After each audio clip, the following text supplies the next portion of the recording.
Cell के लिए, जो कि एक प्ले है।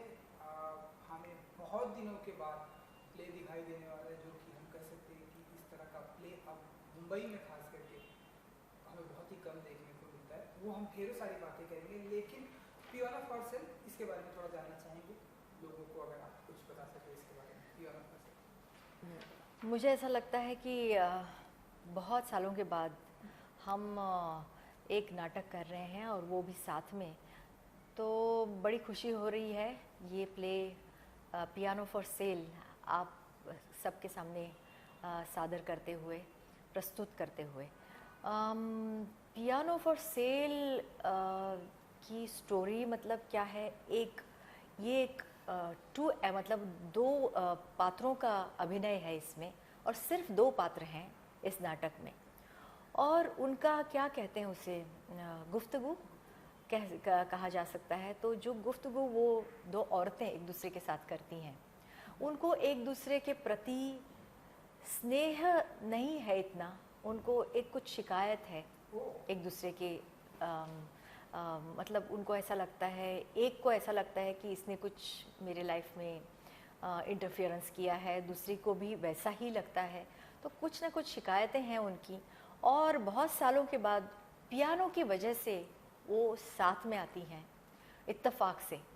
कुछ डिसाइड नहीं होता है, अचानक साथ में आती हैं, आमने सामने होती हैं, और फिर उनका जो कॉन्वर्सेशन है वही ये प्ले है। और ये दिलचस्प लगेगा लोगों को, ऐसा उसको दिलचस्प हम बनाएंगे, किशोरी और मेरी जोड़ी, ऐसा मेरा मानना है। और इसके लिए हमने काफ़ी मेहनत ली है। हमारे इस प्ले के जो निर्देशक हैं आशीष कुलकर्णी, जो कि खुद इस प्ले के राइटर हैं, मतलब जो ओरिजिनल राइटर हैं वो हैं मेहर पेस्तोन जी। ये एक अंग्रेज़ी नाटक था जिसका अनुवाद आशीष कुलकर्णी ने किया है, और उन्होंने ही इसका निर्देशन किया है। और इसके प्रोड्यूसर हैं चैतन्य आकोलकर। डिजिटल डिटॉक्स नाम की उनकी संस्था है, और इसके थ्रू ये नाटक आ रहा है। तो मुझे बड़ी खुशी होती है कि इसमें हो रही है कि ये नाटक मेरा किशोरी के साथ है, और किशोरी और मैं दोनों साथ मिलकर इसे प्रस्तुत कर रहे हैं। किशोरी जी, वो ऐसी कौन सी ऐसी बात है जो कि प्ले की मैं बात करना चाहूँगा, कि आप उनसे नाराज़ हैं या आप उनसे कुछ ऐसे होने वाला है? ये क्या है कि विभिन्न कैरेक्टर्स है ये इसी सोसाइटी की, और दोनों का जो स्वभाव है वो एक्चुअली वो सिचुएशन के हिसाब से चेंज होता जाता है। और जो दोनों में तू मैं होती है, या दोनों में जो नोक-झोंक होती है, वो सब सिचुएशन की वजह से होती है। तो बेसिकली इनिशियली सहेलियाँ थी, लेकिन बाद में दुश्मन हो जाती है, फिर शायद सहेलियाँ होती है या दुश्मन ही रहती है। वो ये सारा ये नाटक का जो प्रोसेस है वो आपके सामने प्रस्तुत होने वाला है। और मेरी और वर्षा की जो जोड़ी है, जो हमने कुछ बहुत सालों पहले एक साथ काम किया था फिल्मों में, और लोगों ने उससे पसंद भी किया था, तो उसके बाद आज हम नाटक के द्वारे आपके सामने वापस आ रहे हैं। और हमारे लिए तो बहुत ही अच्छा अनुभव रहा है इस नाटक में काम करने का, क्योंकि हमारे जो प्रोड्यूसर है चैतन्य अकोलकर और डायरेक्टर जो है आशीष कुलकर्णी, ये दोनों एक अलग सी एम्बिशन लेके आए हैं इस लाइन में। दोनों न्यू हैं, लेकिन दोनों एम्बिशियस हैं, दोनों लिबरल हैं। तो इसकी वजह से हम चारों मिलके ये प्ले कर रहे हैं, और हम दोनों की जो कैरेक्टर्स हैं वो इस एक महीने की रिहर्सल के दरमियान अलग से खिल गए हैं। और इसको हमें प्रस्तुत करते वक्त हमारा जो एक्सपीरियंस है इतने सालों का, वो उसके अंदर डाल के एक अच्छी सी केमिस्ट्री बना के हम वो पेश करने वाले हैं। वर्कशॉप कितना हो चुका है आप लोग का, कितनी तैयारियां हो चुकी हैं? क्योंकि अब 1 दिसंबर को आप लोग कर रहे हैं जी, 1 दिसंबर को पहला। तो वर्कशॉप एंड तैयारियां कितनी हो चुकी है आप लोग की? वो तो और कितना बाकी है? कितने नर्वस हैं आप लोग? नर्वस तो हैं, बटरफ्लाइज हैं, हाँ बटरफ्लाइज तो हैं, और वो होने ही चाहिए। क्या होता है जब एग्जामिनेशन, हम परीक्षा की तैयारी तो करते हैं, लेकिन जैसे तारीख नज़दीक आती है परीक्षा की, तो वो बटरफ्लाइज ज़ोर से दौड़ना शुरू करते हैं पेट में। तो इसी तरह से ऐसा है, एक एंथुसियाज्म भी है लोगों के सामने इसको लाने का। तैयारी तो हमने कर ली है, लेकिन हमेशा ऐसा लगता है कुछ कसर रह गई, वो तो लगना ही चाहिए, तो ही हम आगे जा पाएंगे। हमने काफ़ी मेहनत की है, कर रहे हैं, और मुझे लगता है ये जो पेपर है वो हम लिखेंगे 1 तारीख को, तब से शुरू होगा, लेकिन उसके बाद सही मायने में शुरुआत होती है। जब लोगों के सामने प्ले आता है तो उसको एक अलग मायने मिल जाते हैं, अलग क्या कहते हैं उसे, पहलू मिल जाते हैं। जैसा एक हीरा होता है उसको तराशा जाता है, तो मुझे लगता है जैसे हम प्ले करते जाएंगे लोगों के सामने, ये तो हम अभी एक दूसरे के सामने करते हैं, मतलब एक दूसरे को के साथ करते हैं। हमारे जो डायरेक्टर हैं, प्रोड्यूसर हैं, उनके कुछ लोग हैं, वो देखते हैं। लेकिन जैसे ऑडियंस बदलती जाएगी, जैसे कभी आज मुंबई में हो रहा है, कभी पूना में हो रहा है, कभी फलाना जगह पे हो रहा है, तो मुझे लगता है तब इसमें रंग और भरेंगे, क्योंकि ऑडियंस ही एक ऐसा एलिमेंट होता है जो नाटक को बहुत उभारता है, ऐसा मैं मानती हूँ। और मुझे लगता है ऐसा किशोरी का भी कहना होगा। लेकिन we are very very eager, या उत्सुक हैं लोगों के सामने आने के लिए। किशोरी जी, आप भी कुछ नर्वस हैं या आप एक्साइटमेंट है इसको लेकर, प्ले को लेकर? 1 दिसंबर को प्ले होने वाला है। एक्साइटमेंट बहुत ज़्यादा है, लेकिन साथ साथ में एक नर्वसनेस की लेयर भी है क्योंकि डेफिनेटली हम काफ़ी सालों के बाद ये प्ले करने जा रहे हैं। वही तो। और जब बहुत सालों के बाद आप किसी मीडियम को वापस एक्सपेरिमेंट करते हैं, तो उसके जो भी है प्लस माइनस जो चीज़ें हैं, कोई चीज़ें जो हमें अच्छी लगती है, कोई चीज़ें हैं जो हमें चैलेंज करेगी, वो सारी चीज़ें होने वाली हैं।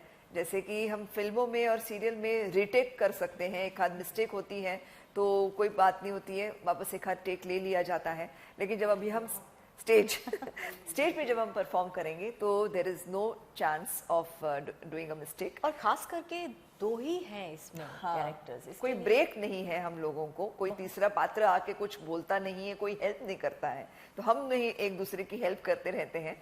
और ये जो हमारी जो केमिस्ट्री बन गई है ये 1 महीने के रिहर्सल के दरमियान, तो वो मुझे लगता है कि पॉजिटिव है। और हम हमारी तरफ से तो हमने बहुत मेहनत की है और कर रहे हैं, करते रहेंगे। तो ये प्ले एक अलग जॉनर होने की वजह से इंटरेस्टिंग रहेगा लोगों को देखने के लिए।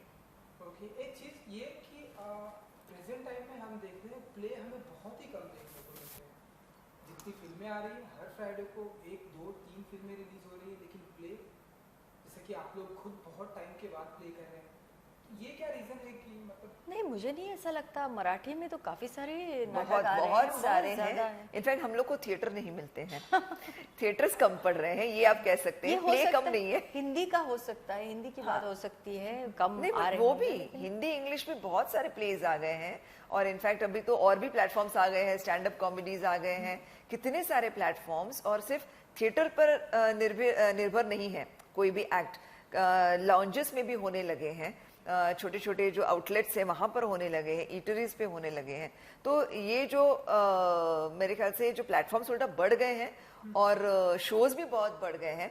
मराठी नाटक जहाँ पर आप कहेंगे तो हम लोग को थिएटर कम पड़ रहे हैं, नाटक बहुत है। और हर नाटक जो भी हो रहा है वो बहुत अच्छे लेवल के हो रहे हैं, क्योंकि आज की तारीख मतलब इतने सारे एक्सपीरियंस के बाद, इतना इवॉल्विंग के बाद, आज जो लेवल ऑफ ड्रामा है, थिएटर है, वो बहुत ही उच्च हो गया है। और ये कंपटीशन हम लोग भी फेस करने वाले हैं।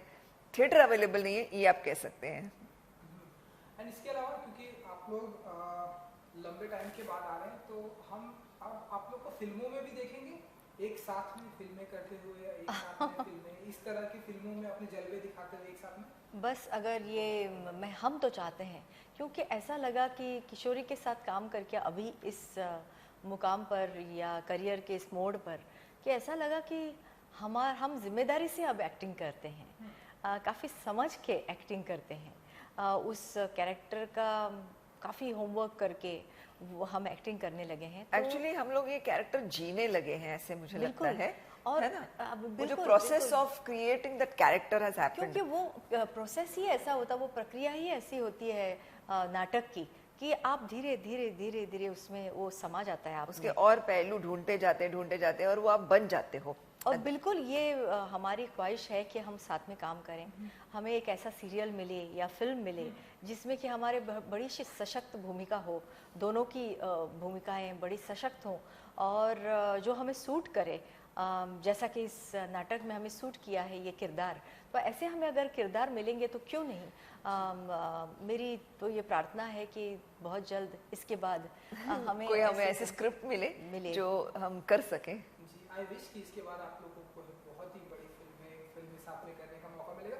एंड इसके अलावा एक दूसरे के साथ में आप लोग प्ले कर रहे हैं, रिहर्सल करते हैं, लंबे टाइम से आप एक दूसरे को जानते, एक दूसरे की ऐसी कौन सी बातें हैं, तो ऐसा कौन सा प्लस पॉइंट है जो आप लोग को बहुत ही पसंद आता है भाई प्ले के दौरान, फिल्मों के दौरान, ऐसे नेचुरल लाइफ में?